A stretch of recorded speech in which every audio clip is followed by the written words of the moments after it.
Baiklah, kita teruskan dengan deposit fund versus withdraw fund. Di sini anda akan didedahkan dengan dua perbezaan. Apa dipanggil sebagai deposit fund dan apa dipanggil sebagai withdraw fund.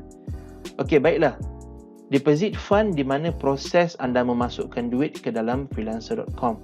Untuk pengetahuan anda, akaun freelancer anda berfungsi sebagai akaun freelance dan juga akaun klien. Anda juga boleh gunakan akaun freelance anda untuk menjadi hirer ataupun pemberi kerja. Dan kalau boleh jangan silap, kerana jika anda ingin menjadi seorang freelancer sahaja dan bukan untuk menjadi seorang klien ataupun hirer, maka jangan silap, jangan deposit fund ke dalam akaun freelancer anda. Manakala anda perlu fokuskan kepada withdraw fund.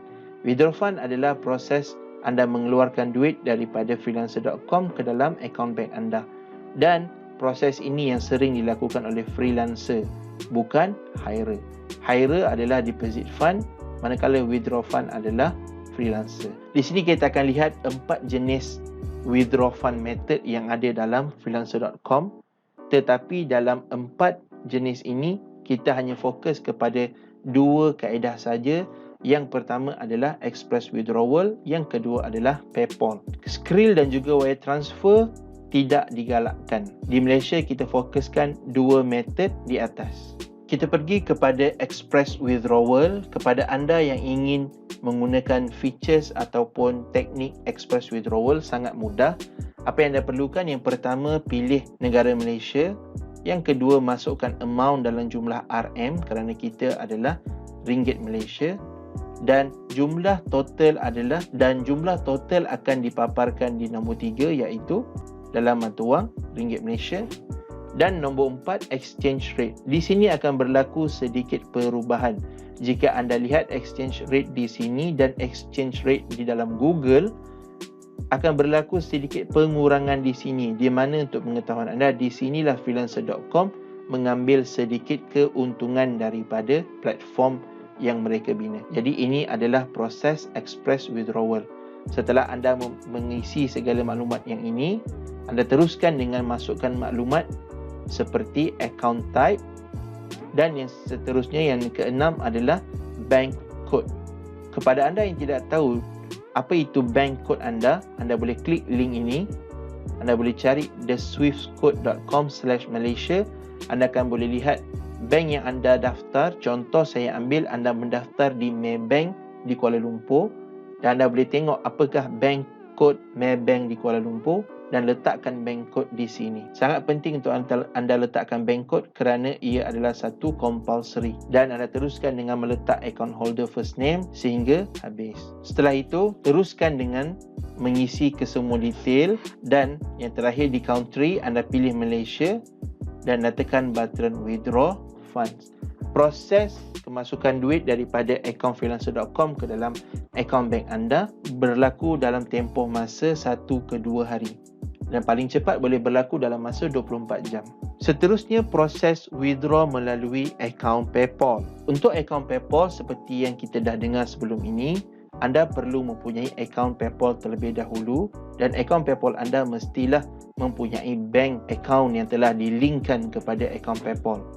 Okey, cara dia adalah anda masukkan akaun PayPal detail anda, iaitu email yang anda register dalam akaun PayPal. Yang kedua, anda pilih currency yang ingin anda withdraw, sama dalam USD ataupun dalam apa-apa currency yang ada dalam platform freelancer.com. Kebiasaannya, freelancer akan memilih mata wang USD untuk mudah. Dan di sini, di ruangan atas ini, anda akan lihat total yang anda akan receive. Manakala nombor 4, anda akan lihat exchange rate. Okey, exchange rate, di mana di sini berlaku pengurangan, dan di sinilah freelancer.com mengambil sedikit keuntungan. Jika anda lihat berbanding dengan withdraw fund melalui express withdrawal, ada banyak detail yang perlu anda isi seperti ini. Tetapi dalam PayPal, hanya perlu isi detail PayPal account dan amount to withdraw. Itu sahaja. Kerana segala maklumat yang ada di sini dalam express withdrawal telah pun anda isi dalam PayPal account. Baiklah, di sini kita akan lihat apakah perbezaan antara express withdrawal dengan PayPal account kepada anda yang nak menggunakan method express withdrawal dan kepada anda yang ingin gunakan method PayPal. Di sini ada beberapa perbandingan untuk anda ketahui. Yang pertama, dalam express withdrawal, ianya direct and easy process to withdraw money, di mana ianya hanya sekadar masukkan detail bank account ataupun kad bank dan anda boleh terus withdraw duit daripada freelancer.com masuk ke akaun bank anda.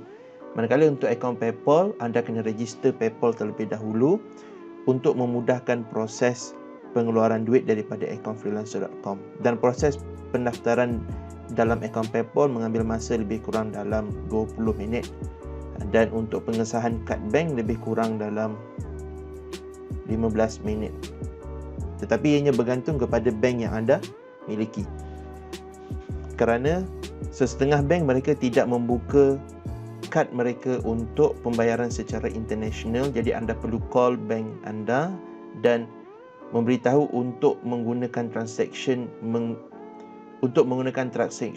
international melalui akaun-akaun PayPal. Seterusnya yang kedua adalah express withdrawal hanya eksklusif kepada freelancer.com user sahaja, di mana metodnya anda hanya boleh withdraw duit keluar dan tidak boleh digunakan duit tersebut di mana-mana selama mana duit anda berada dalam freelancer.com. Manakala jika anda menggunakan akaun PayPal, duit yang telah dimasukkan dalam akaun PayPal anda boleh gunakan dalam mana-mana website e-commerce ataupun anda ingin mengumpulkan duit anda di dalam platform crowdsourcing yang lain. Contohnya, selain daripada freelancer.com, anda menggunakan website seperti Fiverr ataupun Upwork.com. Jadi anda boleh linkkan kedua-dua akaun Fiverr dan Upwork ke dalam satu akaun PayPal. Jadi ianya seolah menjadi sebagai satu e-wallet atau tabungan secara online ke semua platform crowdsourcing yang anda bekerja secara freelance. Yang ketiga, express withdrawal adalah satu metod yang sering digunakan oleh local freelancer. Di Malaysia, ramai dah mula menggunakan express withdrawal kerana option ini baru available dalam masa 2 tahun lepas dan metod ini adalah metod yang mudah. Manakala dalam akaun PayPal, semakin kurang local freelancer menggunakan akaun PayPal kerana ianya perlu 2 kali sign in. Anda perlu register akaun PayPal dahulu baru anda boleh withdraw duit, dan proses untuk withdraw duit daripada PayPal memakan masa hampir 1 ke 2 hari. Dan kebanyakan local freelancer dah mula menggunakan express withdrawal sebagai metod untuk withdraw duit daripada akaun freelancer.com. Jadi ianya terpulang kepada anda bagaimana cara yang sesuai untuk anda ingin membawa keluar duit daripada akaun freelancer.com. Adakah ianya melalui express withdrawal ataupun melalui akaun PayPal. Baiklah, sekian saja dalam lesson 12. Kita akan berjumpa dalam lesson yang seterusnya.